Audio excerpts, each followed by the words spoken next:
shi ne yake gabatarwa. Jama'a masu kallon mu barkanmu da warhaka. Barka da kasancewa tare da ni Usman Mu'azu a cikin shirin shugabanci da siyasa. Shirin da yake zuwa muku daga tagwayen tashoshinmu Gaskiya Plus da kuma Gaskiya TV, a yayin da muke tattaunawa da masana, mahukunta, masu faɗa aji, 'yan siyasa akan al'amuran yau da kullum da kuma al'amuran siyasar Najeriya da al'amuran da ya shafi shugabanci da kuma siyasa. Suna mana sharhi da fashin baki akan abin da ya shafi siyasa da kuma yadda za a yi a samar wa Najeriya mafita a bangaren shugabanci da kawo tsari da tsafta a cikin shugabanci irin na Najeriya. A wannan karon shirin ya yi tattaki ne zuwa garin Gombe, wato domin tattaunawa da ɗaya daga cikin jagororin da suka ba da gudunmawa a fannoni daban-daban, waɗanda suka gajiya suka gayo a fannin siyasa, sannan kuma suka ga shugabanci, suka tabbatar da yadda shugabanci yake, sannan kuma suke ganin hanyoyin da idan an bi na shugabanci za a samar da mafita a Najeriya. Wato shirin ya yi tattaki ne domin tattaunawa da LAMIDO UMAR CHIKAIRE, wato Ajiyan Akko,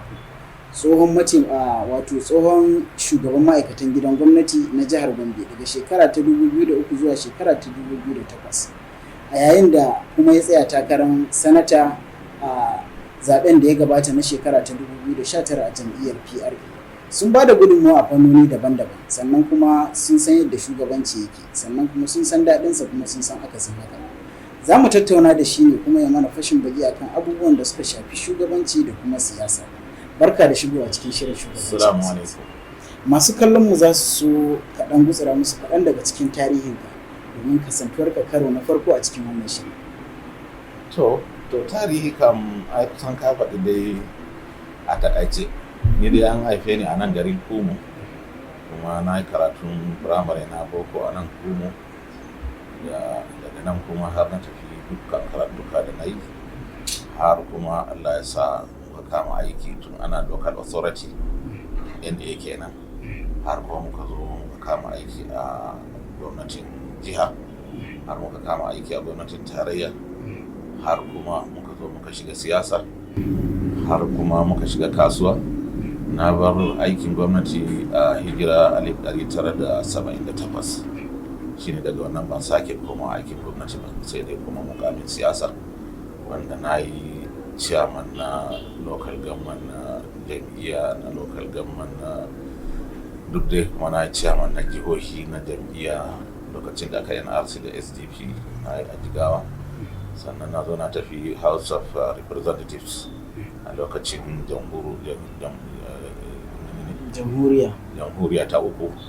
Sannan kuma daga baya muka zo mu, Allah ya sa aka yi fafitikar neman jihar Gombe, Allah ya ba mu nasara aka samu, to duk siyasar ta dawo kuma jihar Gombe, har Allah ya sa aka yi zaɓuɓɓuka daga 1999 har zuwa yau dai muna cikin siyasa. Masu kallon mu za su so kaɗan yi musu fashin baki akan wai idan an ce shugaba, me ake nufi da shugaba ko kuma shugabanci? To abin da ake nufi da shugaba za a ɗauke shi ta fiska biyu. A fiskan shari'a na musulunci ya zayyana me shugabanci, me shugaba. A fiska ta zamananci yanzu da muke yi, ko aikin gwamnati a ɓangaren siyasa, to har aka raba ma aka ce ɓangarorin shugabanci kashi uku ne. Akwai executive, masu zartaswa, su ne shugaban ƙasa da ministocinsa. Akwai kuma legislature, su ne masu yin dokoki, kama a nan namu senator da 'yan majalisar tarayya. Sannan kuma aka ce judiciary, su kuma su ne masu shari'a. Wannan shine irin sabon salon shugabancin zamani. To kowanne kuma yana tare da abin da aka bashi, shine aikin shugabancinsa. To amma dai kowanne ma abin da ake da nufi da shugabanci, a samu mutum a gabatar da shi don ya jibinci al'amuran mutane na rayuwarsu na yau da kullum, abin da zai musu kyau da kuma abin da zai ɓaci, ya tsaya tsayuwar daka ba dare ba rana, ya tabbatar da abu mai kyau ya tabbata a yi shi da kyau. Abin da kuma zai ɓata mutane, a tsaya tsayuwar daka a tabbata bai yi ba, bille ya ɓata mutane. Sannan kuma a yi shi da tsoron Allah, domin amana ne, dole a yi shi da gaskiya, kuma a yi shi da tausayi, kuma a yi shi da soyayya. Wannan shi ne a takaice. To idan muka dawo bangaren siyasa kuma fa. To duka ɗaya ne, don mai yi a shari'a musulunci don Allah da manzonsa shi ma dole ya yi gaskiya, ya yi don Allah, ya ji tausayin mutane, ya so mutane. Sannan mai yin siyasa ma shi ma kazalika. Sai dai kawai abinda za a faɗi a na siyasan nan, to gaskiya shi kan kusan an kauce hanya, an koma mafi yawa a wannan zamuna da muke gani ba kamar da yadda muka so mu gani ba. Don mun so siyasa to muna ganin ana NPC, ana lacca, muna zuwa laccocin NPC da NEPO, muna ganin ana bukin rawa, ana goge samari a musu kaya iri ɗaya da wando da su yi tarawa mu je muna ta kallo irin na NPC. Su kuma NEPO su zo a haɗu kawo masu kasida ba kiɗa amma ai ta waƙa na basira, nan ma mu zo muna ta kallo. Sannan kuma yanzu kuma gashi abin ya zo ba mu san kan abin ba, ana ta kiɗe-kiɗen kamar kiɗan aljanu, ba ma gane kiɗan me yake faɗi, mawaƙi me yake faɗi, kalmomin ba sa tafiya tare. To a taƙaice dai duk shugabancin in dai ya riga ya fita ko ta yaya, to dole ne ya zamana kuma akwai tsoron Allah a ciki, akwai tausayin jama'a, akwai son jama'a. To kamar yadda na ce, yanzu siyasar yanzu tausayin jama'an da tsoron Allah da kuma son jama'an kusan ya rabu. Su ma kuma jama'an ma irin dayan da suke yi don Allah wa shugabannin su biyayya, da irin son da suke wa shugabannin su da musu fatan alkhairi na gari daga zuciyarsu, su ma yanzu su talakawan ma su ma abin ya kawo. Yanzu banda adawa da zagi da cin mutunci da jifa da duka da bata suna da zambo, duka shi ne. Saboda haka sai aka samu an yi daidai. Su shugabanni suna musgunawa talakawa a siyasa, su talakawa suna cin mutuncin shugabanni.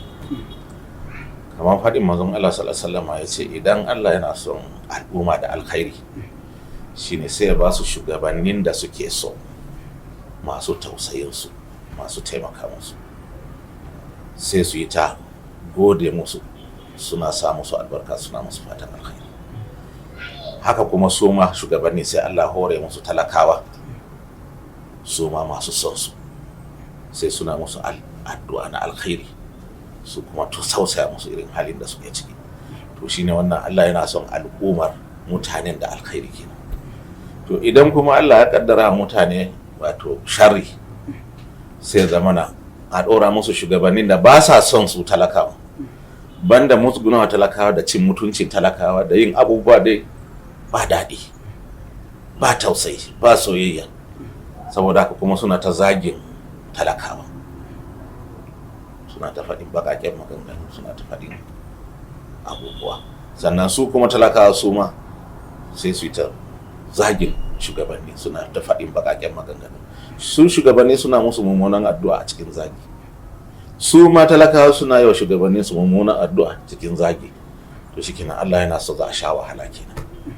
Wannan kusan yanzu shine muke ta faɗawa ciki, don faɗin manzon Allah sallallahu alaihi wasallam zai tabbata har tashin kiyama.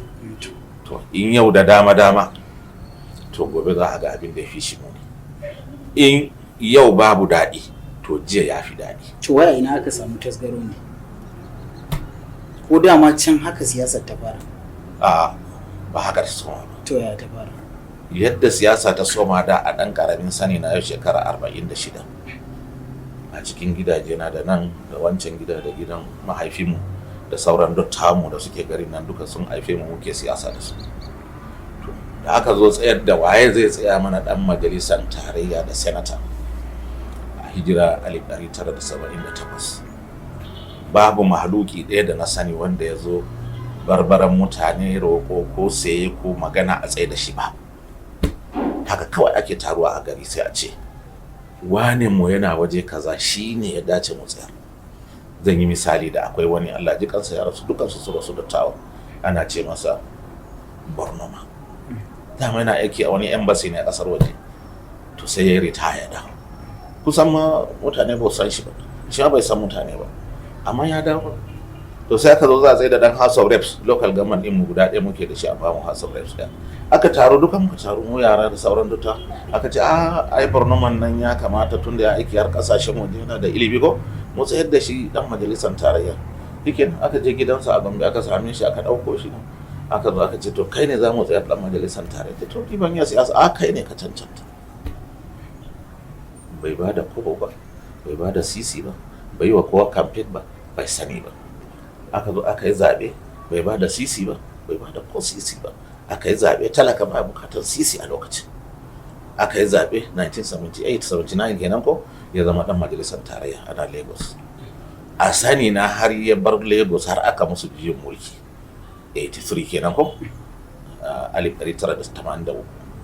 Babu wani wanda ya taɓa tashi ko dottijo ko malami ko maroƙi ko matashi ya tafi Lagos ya je same shi ya zanna a gidansa ko ya masa sallama cewa gashi ya zo daga mazaɓarsa. Shi kuma in ya zo shi bai da gida ana amma yana da gida a Gombe. Shi kuma in ya zo Gombe tunda lokacin ba wayoyi, shi kuma sai ta da ɗan aika sai ce to a ce ya zo shi gobe yana zuwa in Allah yadda a taru. Akwai ofishin jam'iyyar MPN a bakin kasuwa, ce zai zo da azahar sai a taru don su taru daga ƙauye a gayyato mutane a zo a taru. In ya zo zuwa sai ya zo da motarsa da wata mota tana bin sa, a ciki duka sai cika turaman wagan bari da turaman zannuwa sai zo da su. Yake na a gaisa shike ce to ku yi hakuri na zo muku da dan wani tsaraba ne. To an gode sai ya zo ya sauke. In ya sauke ya tafi a wurin ba za a tashi ba kuma sai a raba. Hatta wanda bai zo ba za a ɗauki turmi ɗan ce matan wane nawa ne, matansa biyu, shi sai a ɗauki turmi biyu, a ɗauki turmi wa gambari guda ɗaya sai a tada mai keke ya kai har gidansa sai a je aji masa baya gari. Belle wanda yake wurin kan kuma ba warwaso ba wani zagi ba komai. Wanda suka samu tun da ba zai ishi kowa da kowa ba, wanda suka samu suna san barka, ana girmama wanda ba su samu ba suna san barka. Ya zanna Gombe nan gidansa nan Kumo da Gombe muna da kwalta a lokacin, ba ma a ce babu kwalta ba, akwai hanya ba ta da kyau ba, amma wallahi har ya gama satuttukan da zai yi ko kwanakin da zai wallahi ba mai zuwa, sai shi kuma sai har yanzu ran da ya zo. Haka kuma muna da senator mu shi ma Uba Ahmed shi ma duk Allah ya gamsu rasu, shi ma aka ce don lokacin Akko nan muna tare da Gombe South Tangale wajen senator district din mu daya. Aka tattawa suka taru suka ce ai Uba Ahmed ya zanna a bariki, ya zanna ina, yana da wayo, yana da basira, yana da menene, a sashi senator. Mu ba mu san shi ba, yake nan aka sashi senator. Aka yi zabe ko zuwa bai yi ba, ya ci zabe. Shi ma babu mai zuwa gidansa daga nan Akko kam da na sani. Shi ma lokacin da zai zo shi tunda ba waya, kamar yana da har yanzu ko ya rasu, Allah musu rasuwa dukansu. Saboda haka in ya zo shi zai zo Jos ya sauka, yana da gida a Jos, sai ya sauka a jirgin sama a Jos. To daga Jos sai ta da wani da mota sai a zo komin dare a zo nan a samu shugaban jami'a ce to senata ya ce gobe yana zuwa Kaltungo a je a same shi a gayyan mutane. Duk local government din haka za a aika komin dare. Kenan washe gari an ce azhar sai a je a hannu, kafin a je shi ya dafa abincin sai komai da komai. Ba wani mai masa kuka, ba wani na zo ganin ka a shiga zaure ko a shiga ɗaki ko zan yi aure ko zan gina gidana ko zan kai ana maka, babu, ba a san wannan ba. Kenan a yi liyafan cin abinci ya yi wa mutane godiya, shi kenan yana da rigunan sa ya saka a ɗaki, irin rigunan ɗinkin hannun nan, shi kenan sai a ɗauka a ba wannan, ɗauka a ba wannan, ɗauka a ba wannan. Naira 20 ne a lokacin, kama wanda ya baka 100 ne a lokacin, sai ba da naira 20 a da ana murna. Shikenan kuma in bandaran da ya aiko ya ce yana zuwa ba mai zuwa, amma yanzu kaga yadda ake. To tun da an yi mutunci, an neme su da mutunci, su ma suna neman mutane da mutunci, to yanzu kuma sun cancanta. To yanzu don demokuraɗiyya tana ta ƙara balaga cewa abu ne na 'yanci, abu ne na kowa ya cancanta. To daga nan kuskure ya samu, don mafi yawan wanda suke tsayar da kansu ba su cancanta ba. Wasu ma da ake son zuciya gungun jama'a su haɗa baki su tsayar da su ba su cancanta ba. to daga rashin tsayar da wanda ba su cancanta ba, daga lokacin kuma abu ya soma kurbewa. Daga soma ba da kuɗi komin kankanta su, tun da daɗin ba wani kuɗi da ya ta kara karya ba, yanzu kuma gashi aka zo kaji irin makonnan kuɗin da aka kashewa. Tun daga matakin fom. Tun daga ina kaman gaba ake yi da juna. Ni yanzu haka, in ba don kun zo da ɗana ba, wallahi tsoro ma nake ji yi maganar harkar siyasa, domin kamar dai da fulatanci muke cewa wembere, to da hausa ana cewa juyawan kayi ne ko kidima ne.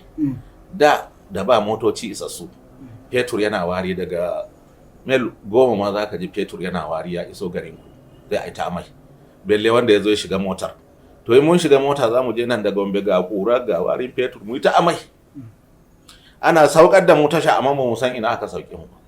In daga Gombe ne aka dawo da mu nan gari nan aka haife mu, wallahi ba za mu iya koma gida ba, sai an kai mu gida. Batan kai ko menene ko jiyo kai, to shikenan sai ka zo kofar gidanku ne sai ka gane ashe yanzu kam ka gane inda kake. To yanzu haka nake ji irin harkar siyasan da muka shiga ciki. A ce bana dai a ce wai form na tsayawa shugaban kasa ana neman wanda ya cancanta, wanda ya dace, a ce miliyan 100 wata jami'a miliyan 50, tsayawa senata miliyan 20, tsayawa dan majalisar tarayya miliyan 10, miliyan 20, miliyan 10, miliyan. Har yanzu ina jin kaman wani hajijiya haka. Ni da gaske ne, kuma har delegate tun da aka samu wannan siyasa 1999 kullum ba za a yi nomination ba za a yi takarar tsaye da gwani ba, sai an fito da kuɗaɗe a buhuna ne, a akwatuna ne, a duk inda ake rike kudi ana bi ana rarrabawa. An koma kamar dai an je tiken shanu, wannan ya kawo ramamin saniya, wannan ya kawo mai kiba, wannan ya kawo karama, to kowa zai zo zai sai abin da zai iya sai. Haka dawo da siyasa.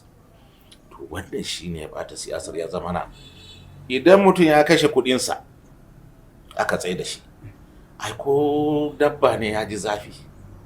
Kuma fa da sigar zai yi shugabanci ne don ya je ya ji tausayin mutane, don ya je ya bi kadonsu ya gyara musu lamarinsu, ya hana lamari ɓaci, kuma ya so mutane, kuma suka masa wannan cin mutuncin, suka karɓi dukiyarsa da ya ɓoye mai daɗi.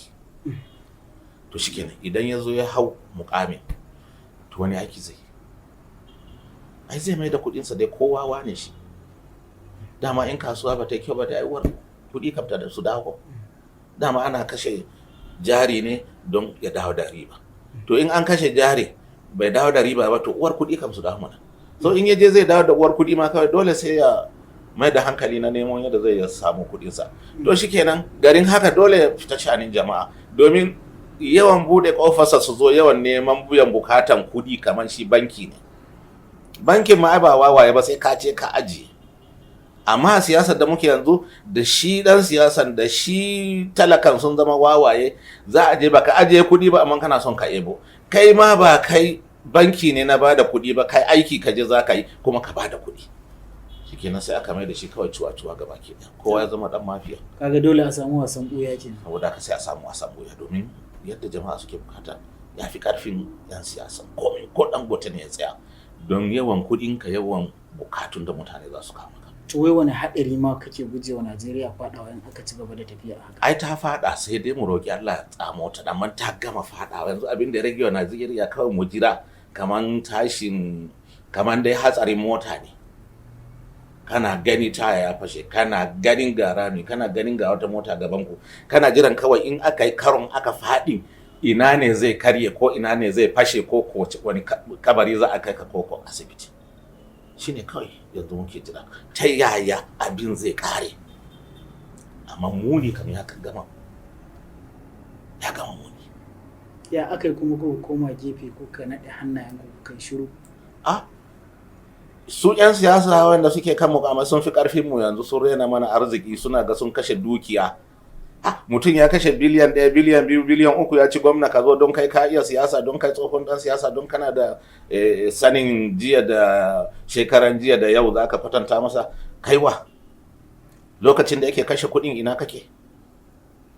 ba ka kwatanta masa ba kwatanta wa jama'a ba suka bar shi ba karbi kudinsa ba sai da ya kashe dukiyarsa duka zo za ka kwatanta masa yadda zai yi gaskiya ko yadda zai ji tausayin jama'a ya rasa kudinsa. Su kuma talakawa zai saurare ka kai mai son a kyautata kada a yi irin wannan hali, shi mai wanda za a tsayar kar a karbi dukiyarsa kuma shi kuma in ya bi kadun jama'a. To in ka zo kama za ka yi maganan kai kuma ka zama makiyin talakawa tunda yanzu zamanin zagi da duka mafi karanci su maka zambo su maka waka shine mafi karanci kuma ko zaure dan nawa wallahi wanda kuka yi siyasa da shi yana tantagaryen mayata da tagayyara amma don kai zauren nan kuka kulla siyasa har ya zo yana bi har ya zama mutum tun bai da slippers har yayi slippers a siyasa tun da maganar su kudi ake tun bai da keke har yayi keke tun bai da mashin yayi mashin tun bai da mota yayi mota tun bai da gida yayi gida duk da yana shan kwaya daina ma shi ya ci riba siyasa. To in an zo nan kai din da ka gina zaure da ka gina siyasar da ka tallafa mutane to in an tada magana in zaka faɗi wata magana duk da zai jawo musu wai su suna ga asara ne ya kai mu ba ma son maganar dottawan banza ku ci jiya ku za ku ci rabon mu ko za ku ci lokacin mu a gaban ka babu kunya ba tsaro ko kuma mutum ya kalle kai ce ai yanzu zamanin yara ne matasa don me ba za a bar matasa su yi shugabanci ba ko kuma mata ta tashi ta ce mu ma a ba mu nawa kaso nawa ai majalisar ɗinkin duniya ko majalisar ɗinkin mahaukata sun ce ai mata za a ba su kaso kaza. Haka ne mulki ake yi watan da ake ba wanda suka cancanta ba ne. Amma kamar kana da mutunci da kima idan 'yan siyasan jihar Gombe ba ga PDP da APC ba, shin daga lokacin da ka bar kan madafun iko akwai wani ɗan siyasa da ya zo wurinka don kawai ya nemi shawararka? A'a, suna zuwa tun da na bari suna zuwa. To bari in faɗa maka in maka kulasa in maka sama in maka menene? Mai ɗungurungun. Yawwa maka mai ɗungurungun. A yanzu idan kaga suna zuwa, amma idan kaga mutum ya zo, to ba damo ne ake son kamawa ba, kumurci ne ake son kamawa. To tun da kaga yadda aka kama kumurcin shekaran jiya da jiya, to ga kumurci kuma ya bayyana gare su, to sai su zo. Ya za a yi?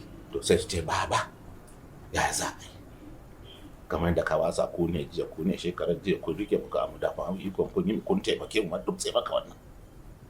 Ce to ya za a kama kumurcin ne, to shi kenan in Allah huci zuciyarka sai ka ba su shawara na gaskiya da za a kama kumurcin. In kuma kai ma ka lalace shi kenan sai ka yi dungu sai ka yi keta, za ka ba da yadda za a kama kumurcin ba su je su kare lafiya. Amma in damo za su kama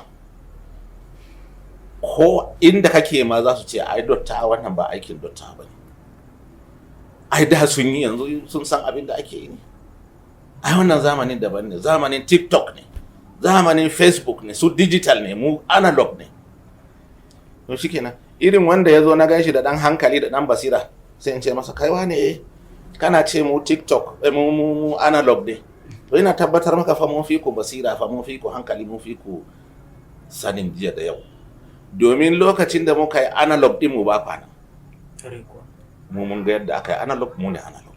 Yanzu da kuke digital. Duk dabaran ku kawai ku shiga TikTok. TikTok kuma ko baka iya shiga ma zai zo. Mu ma muna bude yana zuwa. Muna bude Facebook, kuna da Facebook, ina da Instagram, ina da Twitter.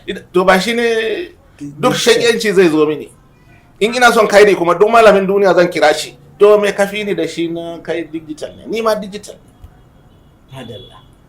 To amma da yake ba hankali din cewa matasa zamanin su ne, to shikenan sai ce ai baka gane, kai baka gane TikTok din ma, ashe in an yi haka in an yi kaza ma baka gane Facebook din ba ma, ga yanda zaka yi posting, ga yanda zaka yi kaza ai baka iya ba.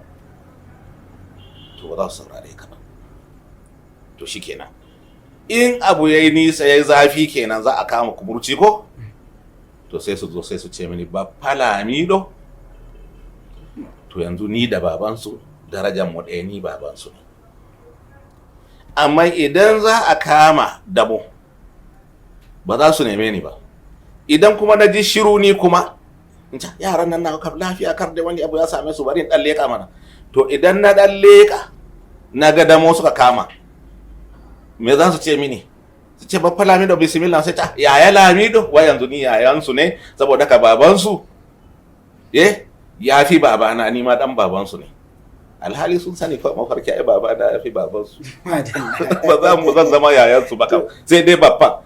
In shakiyance tashi ba za a yi da kai ba, sai a ce yaya wai kai da su ubanku daya, babanka ya fi babansu, babansu ya fi babanka, kai ma dan babansu ne. Amma in musiba ne ko wani bukata ta taso su ci babba, wato yanzu kam daidai da babansu matsayin uba kake. To irin halin da muke ciki kenan yanzu, ba mai sauraron ka sai in ya ga haza, sai in ya ga wuta. Manya kuma wayancan da suke nema irin shugaban kasa ne, su kuma sun dulmuya a cikin, sun san wane da sun yi mukami kaza, da sun yi kamfani kaza, da su wani ba Isra'ila ya zo shi, wani ba Yahude ya zo shi, wani mutumin Lebanon ya zo shi, wani mutumin Cyprus ya zo shi, wani mutumin Ingila ya zo, wani Rasha ma ya zo, wani Amerika ma ya zo, ya saba da mutane. Saboda haka kai dan kauye, dan Kumo ko dan Gombe mai ruwansa da kai, zai dauko ma wayansu consultants ya biya su miliyoyi don yana da su na banza, su ba shi shawarar da kai za ka ba shi kyauta, ka ba shi shawarar da kai kana da first hand information ko kana da first hand experience, wato kai kam da kai aka dama ko ake damawa yanzu a area da yake son ƙuri'un, sai nemo wani ce wai shine consultant din, sai zana masa yadda za a ci zabe, wai shine zai fada masa nawa a Gombe state local government nawa ne, sai ya tambaya, sai a fada masa ya ce to shikenan bari yayi kaza, bari kaza, sai ya dauki local recruits wanda za su ba shi labari, ce ai duk kaza, ai mai shike sai rubuta maka, yake nan kai kawai sai ka zo ka duba. In kuma ya hau mulkin ma da yake yanzu yan boko ne fa, tun da an ce dole sai kana da first living school certificate, to tun ana first living school certificate haka kuma second living school har yanzu sai mai digiri zai tsaya. To mai digiri ka san ya yi turanci da yawa ko, to in ya tsaya baya bukatar shawaran kowa, sai ya dauko wani littafi sunansa 48 laws of power, wannan da zai dora shi a kansa ne, hikimar 48 laws of power su ne zai gudana, wanda a cikin 48 laws of power din nan sai ce ai idan mutum ya taya ka yana kusa da kai, in ka hau shine zaka soma harbewa da farko domin zai kawo maka cikas, amma na nesa maki in ka shi zaka kawo don shi zaka iya sarrafa shi yana ga ka masa favor, ka masa wato alfarma. Amma shi wanda ya taya ka yana gani ya maka alfarma, to zai kawo maka cikas, 48 laws of law, to shi kenan ka harbe shi. To za mu tafi hutun takaitaccen lokaci, alabashi idan mun dawo sai mu dora. Masu kallon mu, kamar yadda shirin kasantuwarsa yake gudana a daidai wannan lokaci, za mu tafi gaba ta farko a cikin shirin domin mu dan tsahirta babban bakon mu kuma ya dan samu ya sha ruwa, alabashi idan mun dawo mu ci gaba da kwankwadar ilimin da muke kwankwada daga gare shi. A madadin hukumar rukunin gidajen talabijin na Gaskiya Plus da kuma Gaskiya TV, kuna kasancewa tare da ni Usman Mu'azu ne da babban bakonmu na wannan mako, wato Lamido Umar Chikaire Ajiyan Akko. Sai ku dakace mu, alabashi idan mun dawo za mu dora. Shugabanci da siyasa, fitila haske kowa, ta motar ubari wanga shiri na faɗakarwa. Haske ya zo dole duhu ya kushe, Haske kowa, a saurara da yau za ta fashe, dan talakawa. ko me ka je shi za ka ishe, Haske kowa, a yi tsari da magance kukan talakawa. shugabanci da siyasa, fitila haske kowa, ta motar ubari wanga shiri na faɗakarwa. Za a gana da masana a siyasa, Haske kowa, shugabanci ma shi ne ya kunsa. dan talakawa. Za a wayar mana kai ba sa insa. Haske kowa, Gaskiya TV Plus su ne suke don faɗakarwa. shugabanci da siyasa, fitila haske kowa, ta motar ubari wanga shiri na faɗakarwa. Usman Mu'azu shi ne yake gabatarwa. Masu kallon mu, barkanmu da dawowa, da fatan kuna nishadantuwa kuma kuna ilmantuwa da shirin shugabanci da siyasa wanda yake zuwa muku a daidai wannan lokaci, a yayin da kuka san cewa shirin yana tattaunawa da masana, mahukunta, 'yan siyasa masu fada aji domin samarwa kasar nan mafita da kuma mafita ga shugabancin Najeriya da kuma siyasar Najeriya. a wannan karon kamar yadda muka gaya muku kafin mu tafi hutun takaitaccen lokaci muna tattaunawa ne da Lamido Umar Chikaire Ajiyan Akko a yayin da yake mana fashin baki akan abubuwan da suka shafi shugabanci da kuma siyasa irin ta Najeriya da kuma ma a ina aka samu matsala, a ina aka samu tasgaro, sannan kuma ina za a samu mafita. Za ku ji daga bakinsa insha Allah a wannan dawowar da muka yi. Barkanmu da dawowa ranka da Assalamu alaikum. To kamar yadda muke ta tattaunawa da kai akan wasu matsaloli da ake gani cewa shugabancin Najeriya yake ciki. Gashi yanzu an waye gari jam'iyyu daban-daban kowanne sun fidda ɗan takararsu musamman na takarar shugaban ƙasa. Jam'iyyar PDP, APC, NNPP da duk sauran jam'iyyu sun fita. Kuma ana jiran lokaci ne kawai domin fara gudanar da neman al'umma domin a gabatar da wannan zaɓe din. Wani irin kallo kake yi wa abubuwan da yake faruwa a daidai wannan lokaci? To kamar da dai na faɗa ɗazu cewa ina kallon abin cewa abin takaici ne. Abin takaici ne ainihin da gaske, abin kuma bakin ciki ne. Don kafin da aka yi wa wannan siyasa, ni a ganina babu mummunan zaɓen fidda gwani da aka yi kamar wannan karo. Ba taɓa ba tun da aka kafa lissa a Najeriya. A ce kuɗi kawai su ne masu zartas da hukunci, ni kan ban taɓa gani. So kuma ba zai haifar da ɗa mai ido ba. Ko ta yaya kaya in APC ta ci zaɓe, in PDP ne ma ta ci zaɓe, in NNPP ne ma ta ci zaɓe, ko kuma Labour Party da ma ba a santa ba.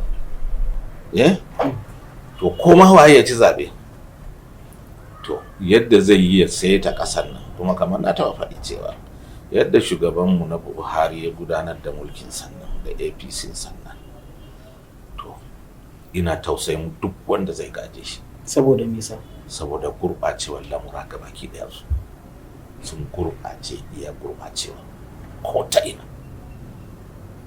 In ka ɗauki hanya, to ɗan sanda da abin da aka san shi da shi, ɗan ƙaramin laifi za ka yi, ko ya maka adalci, ko ya maka kirki ba na daidai ba ya sake ka, ko ya karɓi wani ɗan kuɗinka. Soja kan baka isa ma ka ba shi kuɗi, baka isa ba. In ka ba shi ko sai ya ci maka mutunci. Amma yanzu da ɗan sanda da soja da civil servants da 'yan siyasa da 'yan kasuwa, ba abin da aka sa a gaba gabaki ɗaya neman kuɗi kawai, babu ji babu gani. Kamar an ba da labari cewa to fa wanda bai samu kuɗi ba duka daga nan zuwa wani sati, wato za a busa kafo a tashi. Kowa ya duka fa ba mai sauraron dan wansa, ba mai jin dan wansa. To in a lokacin Buhari ne wannan abu zai faru, wanda kuma ana ce Buhari mai nagarta ne, irin wanda suka ga nagartarsa ko suke masa zaton nagarta. To waɗanda kuma ake ce ba su da nagarta, in sun hausu kuma fa ya za a yi. Hannun mai nagarta ma abu ya sakwarkwace. Belle waɗanda ana cewa masu nagarta ba misali ko, to su kuma fa ya za a yi. Shi ne kenan abin ban tsoro. In dai a hannu wanda aka ce in ma ba nagarin ba ne ba, amma an masa kyakkyawan zato shi nagari ne, to sai abin ya taɓarɓare ya lalace kwata-kwata. To wayanda kuma tuntuni ma suna cikin siyasar su, shi yayi sabon shiga ne. So in ɓacin ne ma bai ɓaci ba, in ma abubuwa da ake cikin siyasar duk ba a yi da shi ba. Shi yanzu ne kawai daga bugawa yanzu da kumburi kawai. Sau ɗaya yayi kuma sau ɗaya abin ya ɓaci, ba irin ba za ka kwatanta ɓacinsa ba. To ya wayanda suke kuma daman suna ɓatawa fa, kuma yanzu su zo su hau, su samu ɓacin da yake ɓace, su zo da irin ɓacin su, ya za a yi. Wannan shine abin bakin ciki, abin tausayi, abin tsoro. Yaya kake ganin matasa masu tasowa yanayin da za su tsinci? Matasa, iyayen matasa ma sun lalace, belle matasa daman ai lalatacce shi yake aihuwar lalatacce. Matasan yanzu kam wai ba za a yi jam'i a ce a yi generalizing a ce kowa mutumin banza ba, amma dai abubuwan banzan da kowa mutumin banzan yanzu su suka fi yawa. Ga matasan mu gabaki ɗaya iyansu sun ɓata su, malaman su sun ɓata su, hukuma ta ɓata su. Yanzu in ka tara maka matasa 1000, to in dai kai ka san abin da kake, in ka duba idanunsu, ka duba leɓansu, ka duba hannayensu, za ka samu fiye da 900 duka suna shan wiwi, suna shan tramol, suna shan giya, suna shan solution, suna shan waye a kurkura, suna shan asheka, suna shan duk abin da ka sani na duniya ba abin da ba sa yi. Kuma ba kai sa ba cikin dubun nan gabaki ɗayansu 9 har yanzu ba su iya neman taro ya zama sulai ba, suna gidan iyayensu. Iyayen kuma don lalacewa su kowane yaro an masa ɗaki tun kafin a auri uwarsa. Uban yake shan wahala ya auri uwarsa, ya zo shi yake shan wahala ya cikinsa, ya zo yake shan wahala ya karantar da shi ma dan mai karatun ne, in karatun allo ne, in karatun boko ne, har ya balaga ya kai shekara 20 har yanzu yana ɗakin da ubansa ya gina. Kuma har yanzu uwarsa wannan tsohuwar da shi uban tsohon su suke ciyar da shi abinci, kuma ya tashi ya shiga lokacin da yake so ya kwanta, ya kuma tashi lokacin da yake so tashi. Ba zai shiga ba sai tsakar dare da asuba, ba zai tashi ba sai da yamma. Duk wani lokaci da zai masa amfani ya kashe lokacin, kuma iyayensa suna dafa abinci suna bashi. Wannan kenan talakafa. In masu kuɗi kuma su kuma kowane ne, tunda kaga irin yanzu musibar da ta same mu, malamin makaranta da ya fi uba ma tausayin yan makaranta, to yanzu kuma ba mugu maketaci kamar malamin makaranta. Yadda uban mugu maketaci ko kuma wawa ya lalata ɗansa, shi ko malamin zai karisa lalata ɗan, ba zai koyar ba, ba zai koyar ba. Yana tambayan abin da ba zai yi ba har a busa kafo. Sai jami'ar mu ta Najeriya ta zama kamar jami'ar Ingila ko Amerika, har a busa kafo ba zai yi ba. Shi din ya san haka, amma don muguwar zuciya ya ce sai an yi haka don ya dakushe yara, ba tausayi tsakaninsa da su. To wayannan su ne fa muke breeding, wayannan su ne kenan muke kyankyashewa. To menene abin da zai same mu gaba, tun da su ne za su hau, ana so ma ba a so, sun iya ma ba su iya ba, mutanen kirki ne mutanen banza su din za su hau. To wanda ya shekara 20 bai da sana'a, bai iya tattali ba, ba ciyar da uwarsa, baya uwarsa wanki, baya ubansa wanki, ba ciyar da ubansa, kuma sai sun ciyar da shi shekaransa 20. Uba ya yadda yana yin haka. Kuma cikin waɗanda suka karisa iskan cewa suka shiga irin tsara suka ko menene kalare ko wane ne, su bugi wannan su saci wannan, kuma iyayensu su ji har yanzu su ɗauko belinsu. Muna da fa yanzu a zamanin nan, in uban ma yana da kokari ya ki ɗaukan beli, uwar fita za ta yi ta je ta ɗauko belin ɗan. Wai kuma iyaye suna ga haka shine daidai. To shikenan, in kuma wayannan ne wanda su kuma suka samu hali ko ta haram ko ta halal, ko wato tun daga abubuwan mu sun tabarbare, sai dauki dan sai kai Ingila ko kai America ko ya kai Ukraine ko ya kai, ga sunan dai ba su da iyaka. Yana ga ya dauke shi, yana ganin ya tsiratar da shi, zai je shi ya gina shi. To in ya gina shi sai dai ya zanna a can, amma in zai dawo nan kam inda ya rusa ko inda yake rushen, to ina zai zanna, ina zai zanna. Kuma an je an yana saurayi dan karamin yaro bai da hankali cikakke, an je an kai shi an yi exposing nasa to wata al'ada sabuwa, al'adan da ya gada ma ta iyaye da kakannu, ta musuluncinsa da addininsa misali, na ma bai gyara shi ba misali, ɓaci yake ta yi ko suke ta yi.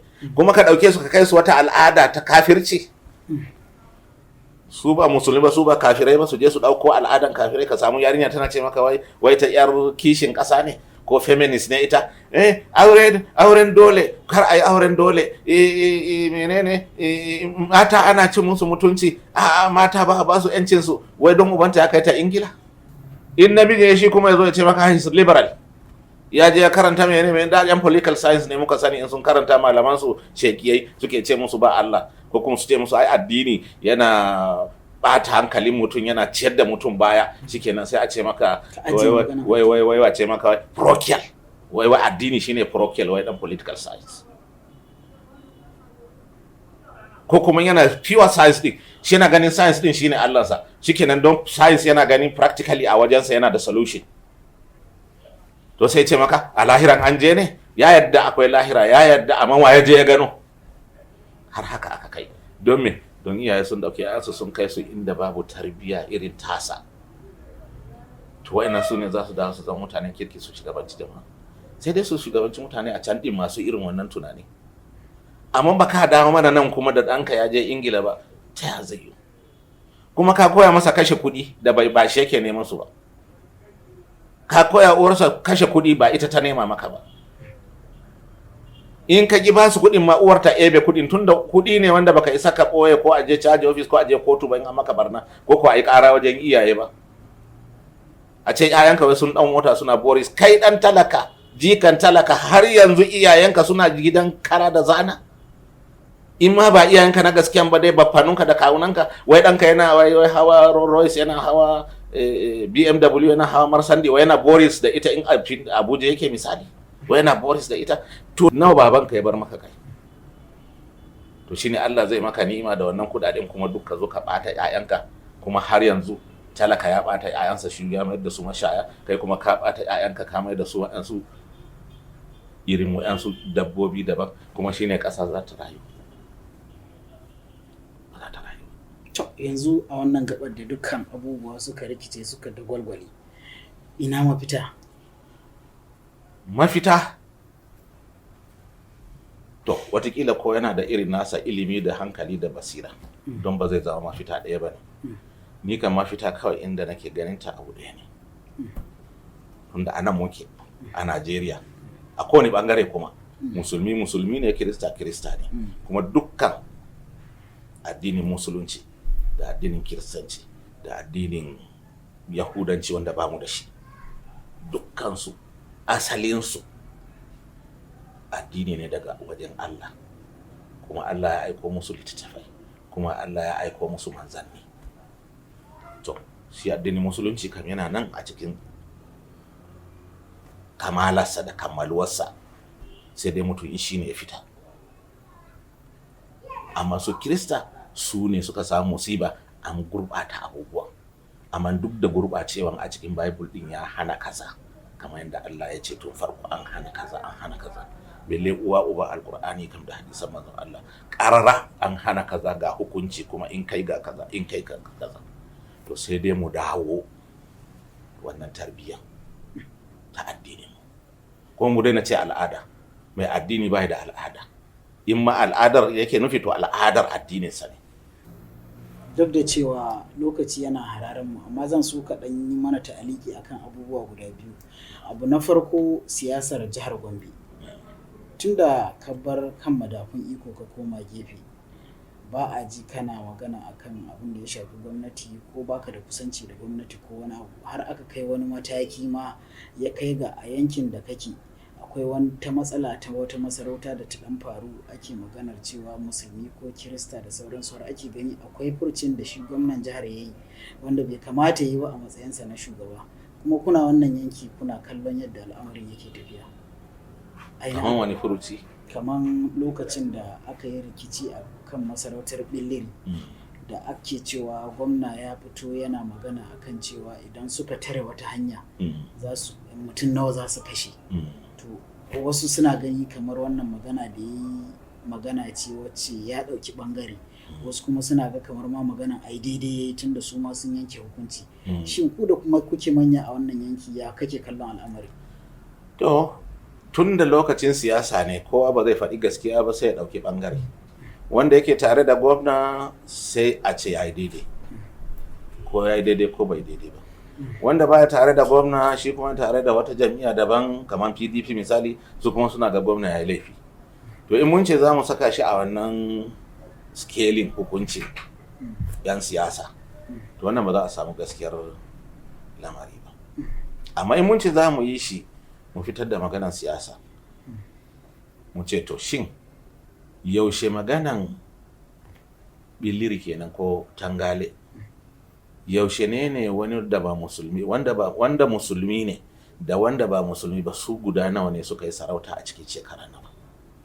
Ni a karamin tarihi, tunda makwabtanmu ne nan, yan uwanmu ne nan, an haife mu da wasu su, an girma tare ga makwabta nan duka kiristoci ne kuma Tangalu ne, kuma duk primary school da muka yi, duk inda muka je makarantun mu da su muka je, kuma muna nan kamar uwa ɗaya uba ɗaya a fiskar zamantakewa, kowa kuma da addininsa, kuma da addinin namu ko muna mu'amala kamar yadda addini, musamman mu musulmi muna musu mu'amala kamar yadda Allah da manzonsa suka umurce mu, muna zane lafiya da su. To yaushe aka kawo nan Billiri ko Tangale? Daga shekara 100 zuwa yau za mu ɗauka ƙaramin takadiri. waɗanda suka yi mulki mutum biyu ne wanda ba musulmi ba. Shi ne mai yamba ake ce masa shi kakansu waɗannan ɗin kenan ko, to daga kansa za mu zo. To shi mai tsafi ne ba da addini, shi ba musulmi ba, shi ba kirista ba, shi mai tsafi ne, shi ne mai mulki kuma shi haife su duka. Daga bayansa 'ya'yansa su ne wanda ya gaje shi musulmi ne, wanda ya sake gadonsa musulmi ne, sai akan wannan ne kirista ya zo ya hau. Saboda haka mutum uku duka suna mulki, musulmi ne, mutum ɗaya bai da addini, shi ba musulmi ba kirista ba. To me ya sabo a wajensu yau in gwamna da ƙarfin tsiyama in ya naɗa musulmi, koko da zamba ya naɗa musulmi, koko da zaɓe ya naɗa musulmi, koko da sai ya naɗa, ko da wani halima me bako a wajensu? Don me za su yi halin da suka yi nan, su tara wa musulmi, su kashe musulmi, su kona wa musulmi dukiyarsu akan me? Su baƙin musulunci ne? Shi mai yamba, shi mai tsafin shugabansu yana da rai. Fulani suna zuwa suna yin ɗan tikensu can yamma da gidansa a cikin ɗan jeji haka, suna sallah, su yi sallah a ƙasa ko kewaya babu, sai ce a kira su zo su yi sallah a ƙofar gidansa. Dole aka tada yin sallah, ba ma yin sallah a wannan kasuwar sai an zo ƙofar gidansa a yi sallah, ba a kewaye komi ba. Sai ce ai ni ba na sallah amma yayana za su yi sallah. Kuma a ƙofar gidansa aka so mai masallaci da baya sallah, shi ba musulmi, shi ba kirista ba. Kuma yau duk illiri ko ƙasar Tangale ba masallacin da ya kai masallacin ƙofar gidansa. Sannan aka zo musulmi ‘ya'yansa da jikoki suka gaje shi, har aka zo wanda yanzu nan shi ne ya mutu, wannan musulmi ya gaje shi, Buba kenan. Shi kirista ne, shekara 20 yayi, kuma a zamaninsa aka sake gyara masallacin. Kuma shi sarki ne na cikin gida, shi kirista ne, kuma kofar gidansa babu coci, amma akwai masallacin juma'a, ba a kona ba a fasa ba a rusa ba. Na taba kai masa ziyara na je, ya dawo daga tafiya, ni ban sani ba, na je sai aka ce ai yanzu ya dawo tafiya. Sai wani ya ce a faɗa masa, yana mana faɗa karo, ba mu faɗa masa ba. Aka je aka ce masa ga Chikaire ya zo. Ta ce ina zuwa. Wallahi hular da ya saka, rawaninsa da ya saka ya shiga da shi gida, alkebban kawai ya tuɓe wannan hular ya sake sakawa ya fito. Na zo da wani abokina daga Sudan, muka gaisa lafiya lafiya, to muna taɗi. Sai ce ka gani yanzu shekara na 20 ko da wani abu nan, to na samu masallatan juma'a guda kaza a ƙasar Tangale, amma a zamani na sai da na bude masallatai 26 na juma'a. To me bakon musulunci, me bakon musulmi a Tangale da za su yadda suka yi? Ai na bata zama ne, ba su kyauta ba, su kyauta ba. To shikenan, idan raina ko ran gwamna ko ran wani musulmi ya ɓaci, muna da gaskiya, don ba su kyauta, ba su da hujja.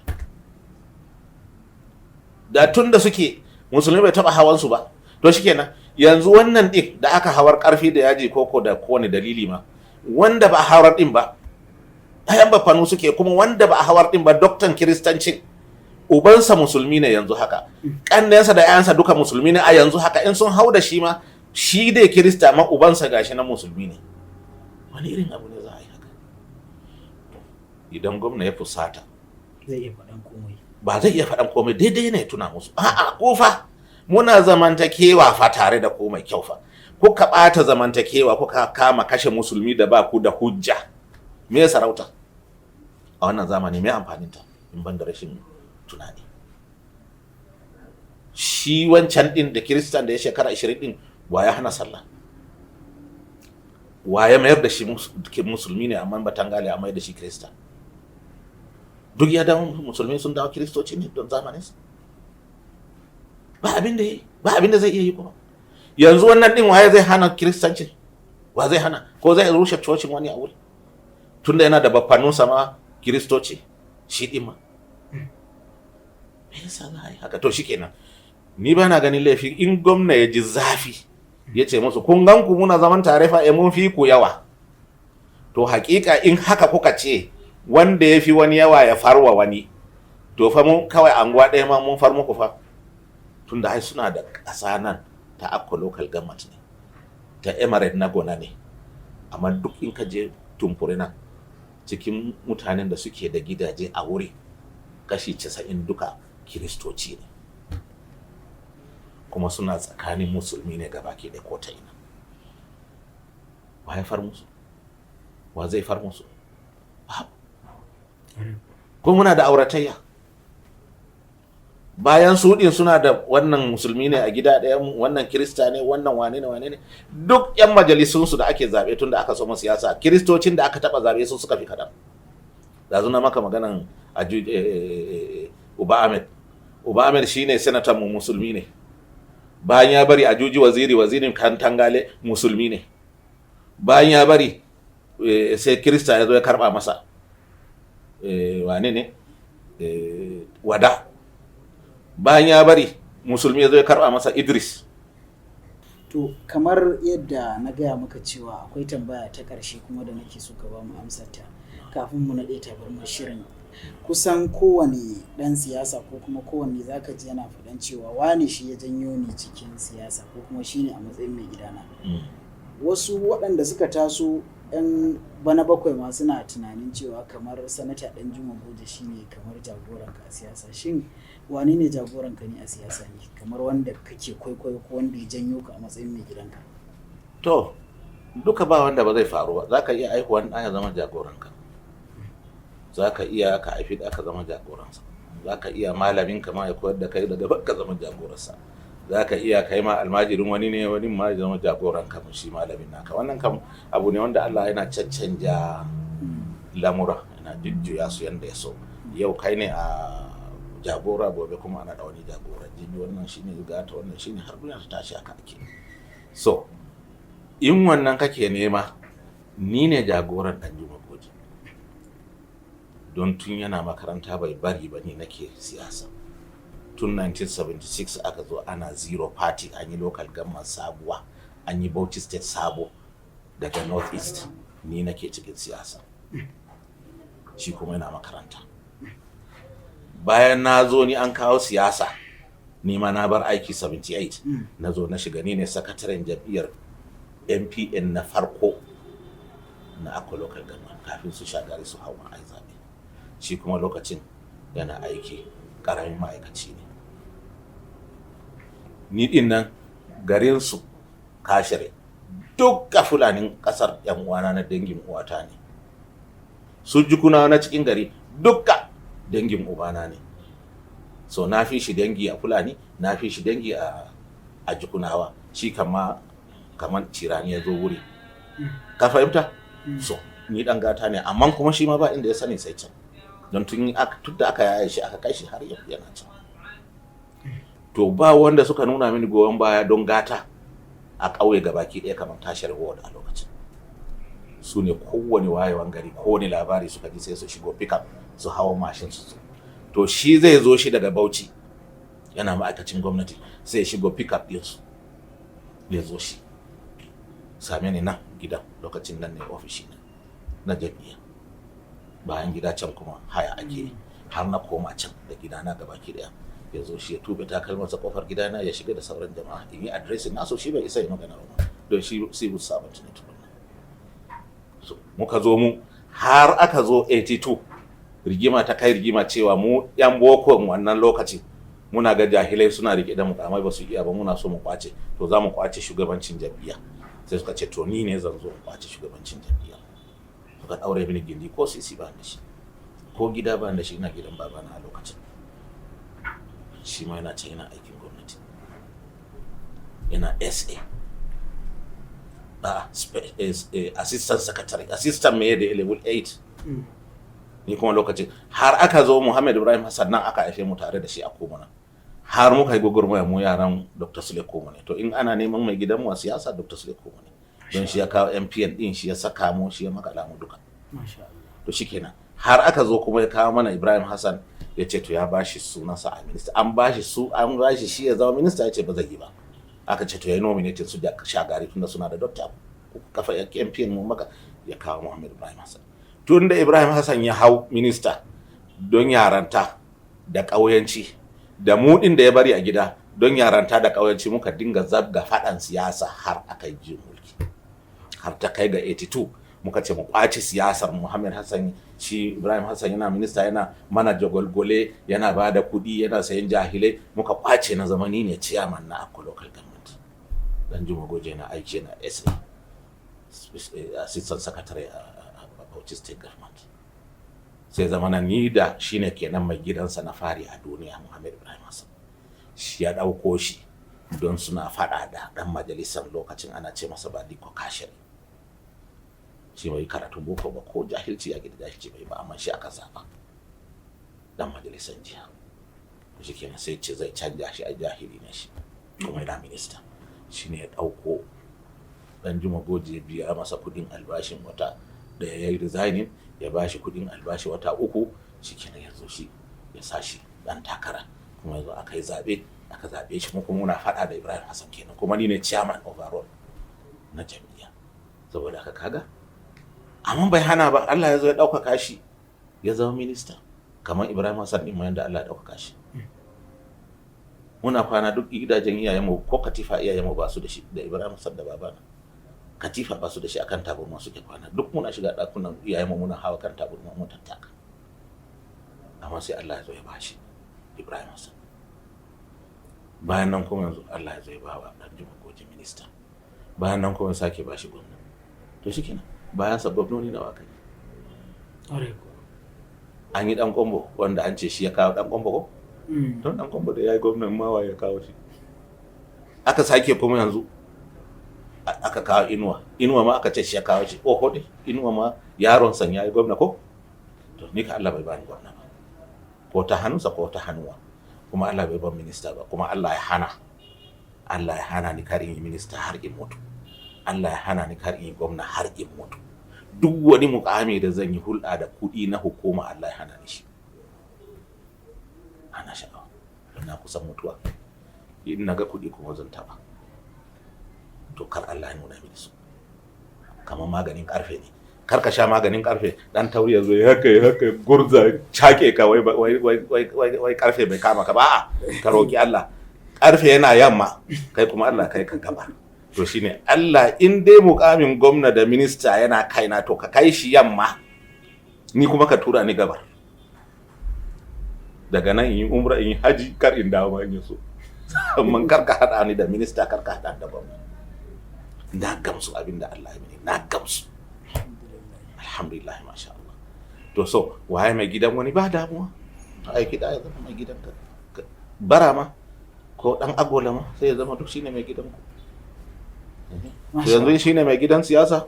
Yalla wai mai gidan siyasa. Yalla wai mun gode sosai da ka ba mu lokacin ka. Tsawon sa'a ɗaya muna tattaunawa, kuma mun amfana da abubuwan da aka gaya mana, da fatan kuma su kansu masu kallon mu a daidai wannan lokaci sun amfana da wannan shiri na musamman da muka yi tattaki daga jihar Kano zuwa Gombe domin wannan tattaunawa. Da fatan Allah Ubangiji ya sa waɗanda aka yi domin su amfana. Sannan kuma Allah ya sa wannan tattaunawa da muka yi ya wayar da kan shugabanninmu, ya kuma wayar da kan malamanmu akan matsalolin da ake gani su ne matsalolinsu, a samar wa ƙasarmu mafita cikin kankanin lokaci da yardar Allah. Masu kallon mu a daidai wannan lokaci za mu jimtse shirin a madadin hukumar rukunin gidajen talabijin na Gaskiya Plus da kuma Gaskiya TV. Ni Usman Mu'azu nake cewa ku kasance tare da ni a wani makon a wani sabon shirin na shugabanci da siyasa. Shugabanci da siyasa, fitila haske kowa, mutum kar ku bari wanga shiri na faɗakarwa. Haske ya zo dole duhu ya gushe, Haske kowa, a saurara don yau za ta fashe. dan talakawa. Kome kaje shi za ka ishe, Haske kowa, a yi tsari don magance kukan talakawa. shugabanci da siyasa, fitila haske kowa, mutum kar ku bari wanga shiri na faɗakarwa. Za a gana da masana a siyasa, Haske kowa, shugabanci ma shi ne ya kunsa. dan talakawa. Za a wayar mana kai ba sa'insa. Haske kowa, Gaskiya TV Plus su ne suke da